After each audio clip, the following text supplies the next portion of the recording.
MICE can give any country's economy much more benefit than leisure tourism. And I'm not in any way biased, dismissing leisure.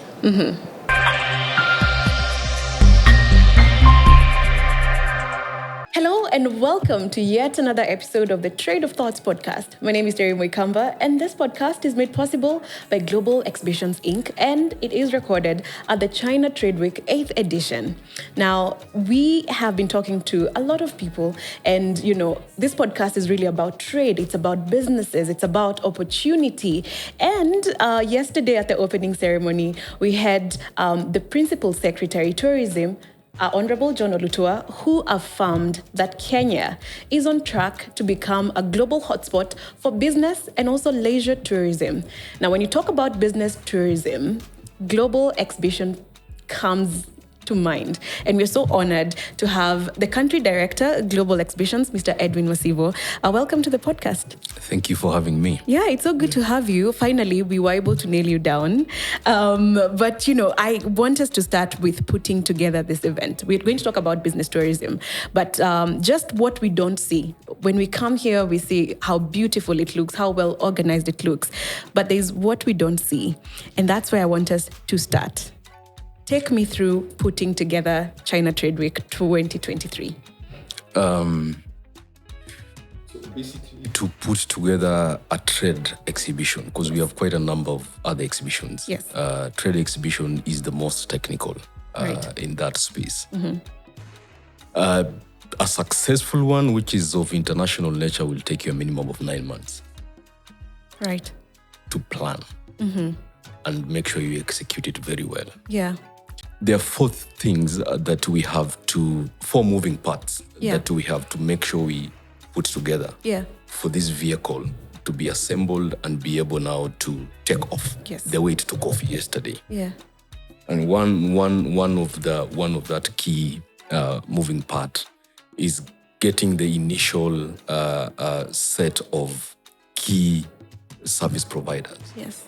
Like venue. Mm-hmm. You see, you cannot start talking about having an event. Yes. For example, we have this event next year in June without having locked your first service provider, which is the venue. Yes. Because when you talk about that event, you have to tell people where it's going to take place. Mm-hmm. Now, having a venue is one thing. Mm-hmm. The second moving part is now getting the most important people in the exhibition who are exhibitors. Right.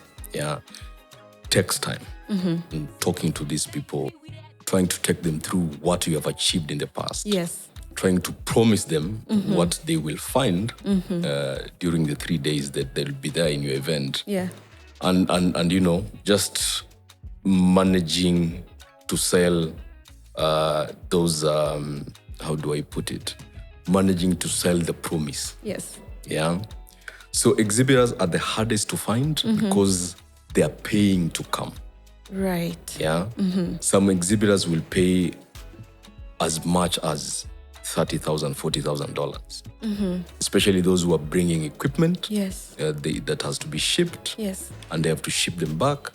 They need to bring people from their companies who are coming to man their stalls. They need to stay here. They need to pay for flights and so on and so forth. It costs a lot. Yes. So for any company to make an investment of $30,000, $40,000 to be at a venue for 3 days, it takes a lot of convincing. Yes. Yeah, it takes a lot of convincing. So that happens a lot on behind the scenes. So our headquarters, which is in Dubai, they handle the international market. Right. And we handle the East African market of trying to get all these exhibitors together. Now, you see, when exhibitors come here, they're not just coming here to sit. Yes. They need to meet people. And those are people we call potential buyers because this is a B2B, it's business to business. So we are bringing business people who are sellers essentially. Yes. We need to get business people who are buyers. So that it becomes a B2B. Yes. Yeah.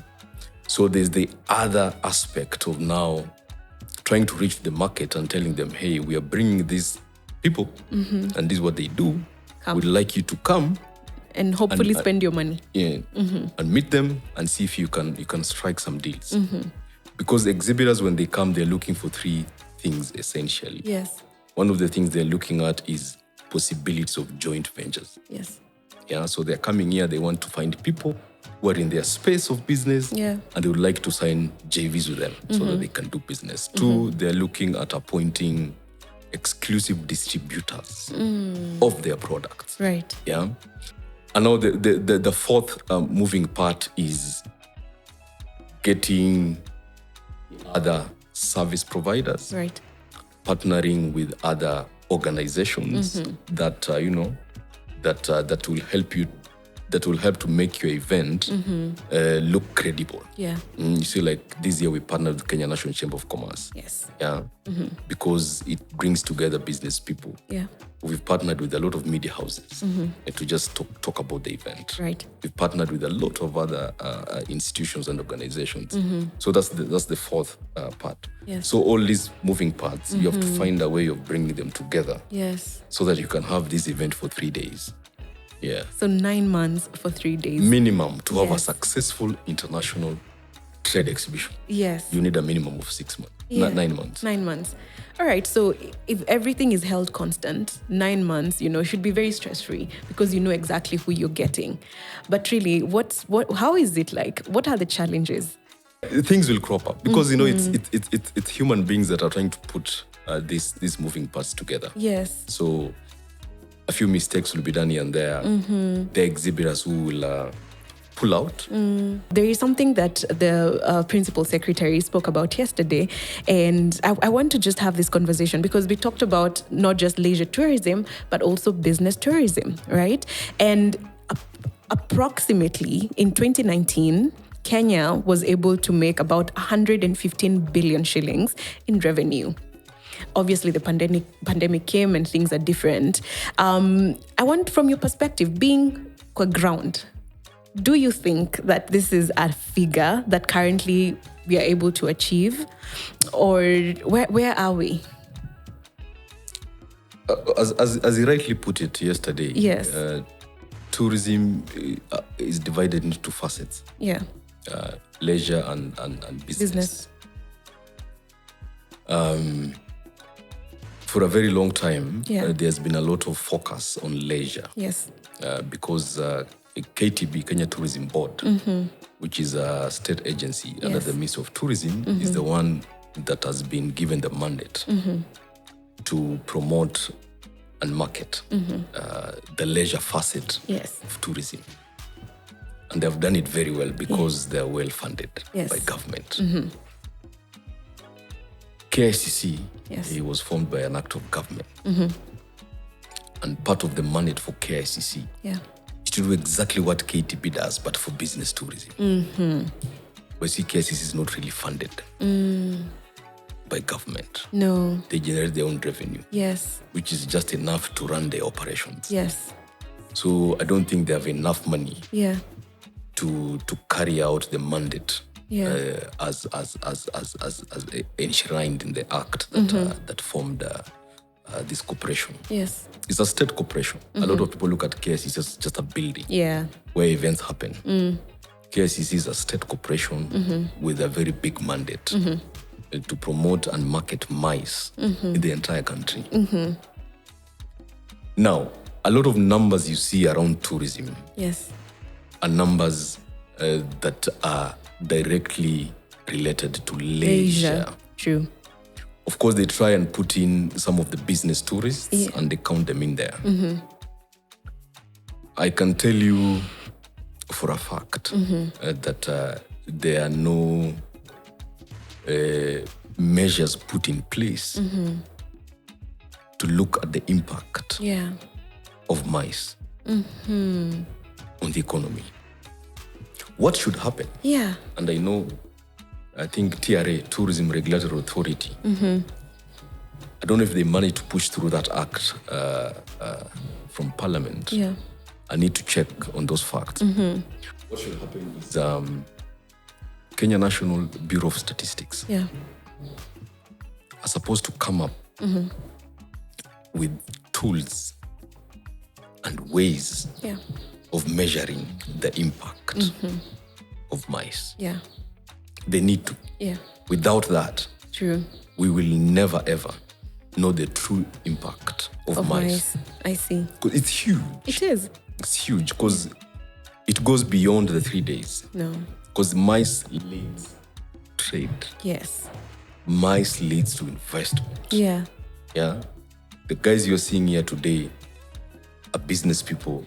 They're looking at traders. Some of them are looking at investing. Yeah. Like one of the companies has just told me today by March, they want to have started setting up their factory here. Oh, great. Yeah. So you see, that will not be followed. Yes. Yeah? Yes. That will not be followed for someone to say there was an exhibitor who came And wanted to to set China up. Trade Week and they have now set up, like the exhibitor just out here. Yes. The one who was awarded yesterday. Yes. He attended the China Trade Week of 2015, 2016, 17 and 18. Yes. After that, he set up 2 factories and is employing over 50 That's true. locals. Yes. Yeah? So we don't talk about these stories. We don't Yeah. measure these impact. That way. Yes. So to me, without that, then MICE will be forgotten. It's like Yeah. a stepchild. Yeah. And the other thing that is unfortunate, according to me, in as much as MICE is a facet of tourism, Yeah. it is not proper for it to be placed under the Ministry of Tourism. Really? I know this is controversial, Yeah. but it's a fact. Okay. World over, Yeah. I have attended a lot of exhibitions globally, Yeah. and in most of the countries I've gone to, MICE tourism and especially trade exhibitions is under their ministries of trade. Trade. So they're given a lot of focus Yes. because they're doing exactly what those ministries are doing. Yes. A country like Egypt, for example, has a ministry of exhibitions. Yeah. Wow. A ministry. An that entire just ministry. looks after Yes. exhibitions. I like the suggestion that it should be under the Ministry of Trade. I'm curious what you think about this, right? So, again, the Ministry of Tourism had a target of at least 10 regional and international conventions by the end of the year. Is this something that currently can be done? What do we have the capacity? Yeah, unfortunately, again, allow me to be controversial. Yeah, I used to work with KICC. Yeah, that's your background. I worked with KICC for 6 years. Yes. 2008 until 2014. Yes. And while here, one of the things we did was touring a lot of convention centers around the world. Yes. To just learn some best practices. One of the countries we went to, South Africa, Yeah. we looked at the model, how they have developed the convention centers. And them they had a very clear target. Yeah. That every province Yes. in South Africa was to have a convention. Wow. That's why you have a convention in all the provinces. You go to Yes. Cape Town, you have CTICC, Cape Town International Convention Yes. Center. You go to Joburg, you have Santo. Yes. You go to Pretoria, there is. You go to KwaZulu Natal, go to Indaba. All those provinces. Yes. Each has Yeah. a Convention center. state of the art. They had a target that took a lot of years. Yeah. Because they understood the benefits of MICE. Yes. Because MICE can give any country's economy much more benefit than leisure tourism. And Yeah. I'm not in any way Biased. dismissing Yeah. leisure. Because if you get MICE, people come for MICE, They will they also extend. go for leisure. That's true. Yeah. Majority of people, if not all, who come for business tourism have been paid for by their company. Yeah. They're not spending money out of pocket. No. They're being paid for by company. Yeah. So while here, they have an opportunity, one, Yeah. to explore the country Yes. because they have per diem. And two, now because they understand the country and they know it, they can come later on their own with their families. So you've promoted the country to them by them experiencing it, not Yes. just reading about it. It's experiential marketing Yes. in some way, yes. So we could do that. So South Africa adopted that model. Yeah. Okay. Forgive me for being a bit ignorant about this, probably, but how about private investors?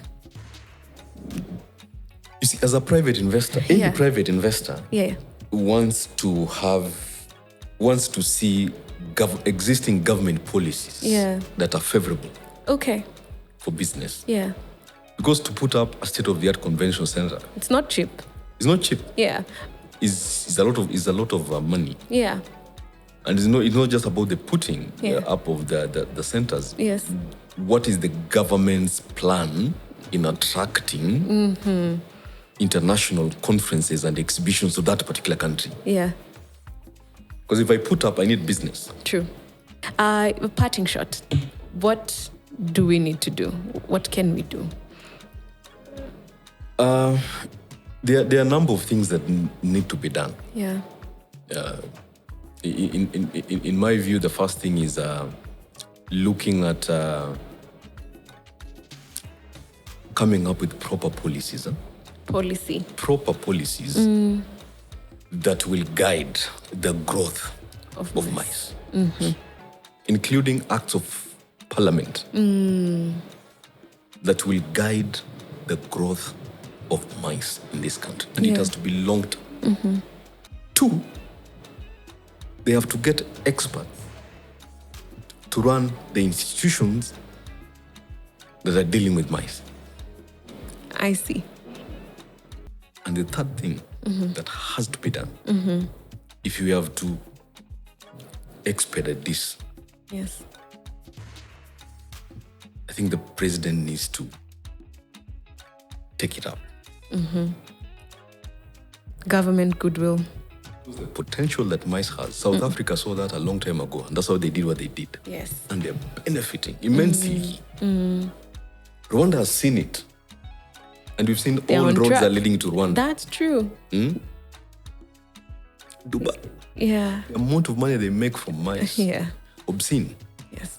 I've just remembered something that I want to take you back to. So you were involved in the ICPD, one of the biggest conferences in this country that we've hosted, right? Do you think we have the capacity to have such, like at least 2 a year, such events with what we have? Capacity is there. Okay. Yeah. Because for a conference, capacity goes beyond the venue. Yeah. It's capacity of your airport. Yeah. How many international airlines land in your airport? Yeah. Because you're getting guys from across the world. Does your airport have capacity to handle a certain number of flights per day? Does your airport have capacity to check in and check out international guests? Yeah. There's capacity for hotels. Yes. Accommodation. That's Because at ICPD we had 9,000 international guests who were looking for accommodation. 9,000. We literally filled all the hotels in the city. As far as Tribe, we had delegates there. Yes. So we filled everything. Yes. Everything. Yeah. And it was stretched. Yeah. I thought Nairobi was big, but it was stretched. Yeah. Yeah? So we have that capacity. You cannot compare that. We cannot compare our bed capacity in Nairobi with Kigali, for example. True. Yeah? Very few cities in this continent can compete with Nairobi when it comes to bed capacity. Yeah. We have it. Yes. Human resource, we do. We have human resource. True. Properly. Yeah. Road system. We do. In the city. We have. Yes. Small things like taxis. Yeah. Just picking these guys, it is there. We have. Okay. There are small things that have to be sorted out. I'm talking about policy, things like visas. Yes. You get? So I want to come, but just the process of getting a visa is a problem. I want to bring in some of my equipment. Things like what is happening at the airport now. Exactly, yeah.